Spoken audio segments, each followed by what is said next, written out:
So right now I'm going to tell you about 4 property insurance coverages you should be thinking about as a nonprofit organizations. I'm going to cheat a little bit. I'm going to lump in one coverage that runs alongside property insurance and just going to put them all together. First, if you have a building, you need to insure that building.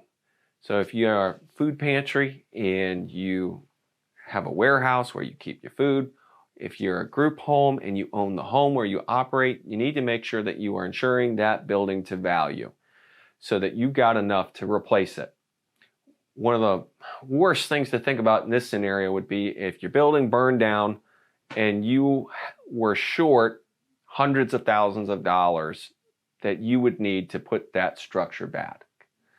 So when you're thinking about your building, the amount that it would cost to rebuild is roughly based on square footage, what's in the building, and what was used to build that building. Was it bricks? Was it masonry?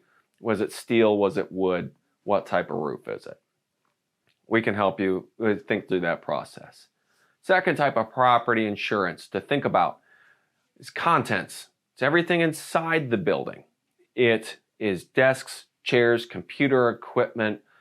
It's everything that you use to run your programming inside the premises. It can be the food. It can be all storage containers.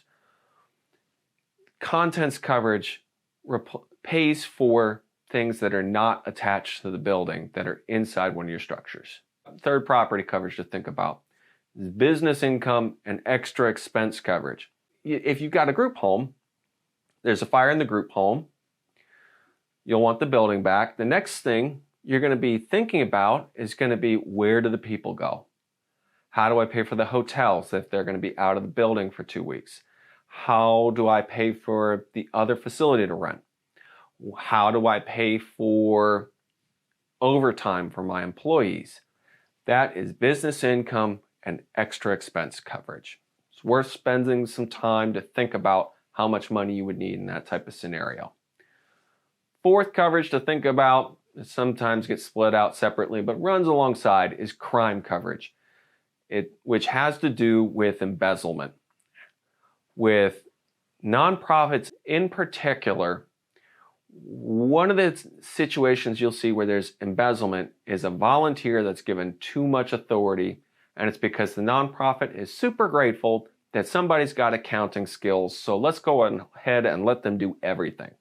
They can accept donations, they're going to balance the books, they're going to report to the board, they're going to put the financial reports together. There's not enough segregation of duties along the way so that somebody catches it if they're skimming money off the top at one part of the process. So employee dishonesty, crime coverage, really important in your insurance program. The other scenario I'll put out there is credit cards. Somebody has a credit card that's given to them by the nonprofit. They go to Walmart, spend $10,000 on toilet paper and sell it to fund their drug habit. I've seen that one. So just to recap, 4 coverages: buildings, contents, business income and extra expense, and crime coverage.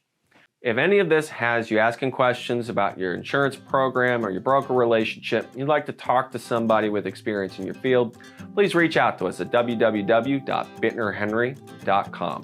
I'm Daryl Henry with Bitner Henry Insurance Group, and we serve those who serve others.